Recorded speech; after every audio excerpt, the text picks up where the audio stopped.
Tucson Fire and the U of A partnering to study just how much a firefighter's job increases the risk for serious health issues like cancer. Researchers found firefighters have higher levels of PFAS, or forever chemicals, which have been linked to smoke, their equipment, and firefighting foam. KGUN9's Ryan Fish takes us to the U of A's College of Public Health, where they're taking in samples from firefighters across the country.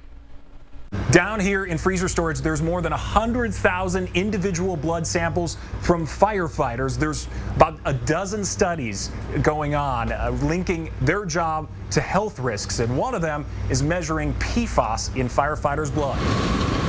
We know that firefighters have higher PFAS levels, so one of the things we're trying to figure out is why. We know that these chemicals can have a whole range of adverse health effects, including but not limited to cancer. Dr. Jeff Burgess is part of a team looking to lower that risk.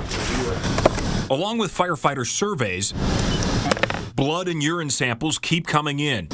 We'll measure their PFAS levels and we'll report it back to them. As of a few years ago, we can actually tell them, if you have this level, this is what you should do. Additional screening for cancers, for example.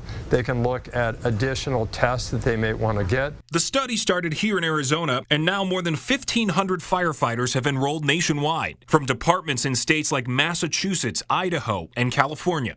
They didn't really understand what PFAS was. TFD Safety and Wellness Captain John Gulata spoke with me from LA, where he enrolled dozens of new firefighters this week. And it makes them feel a little bit better that they have the ability to participate in their own health and wellness. Mine were on the higher end of what they've found so far in any human being. Firefighters like TFD's Stuart Sherman can enter a second part of the study, tracking how blood or plasma donations can take the so-called forever chemicals out of the body. They just concluded the 1 year of the blood donation study this month, and they found that it has a reduction of about 30% each time. Researchers are also tracking if intermittent fasting can reduce PFAS levels. In Tucson, Ryan Fish, KGUN9.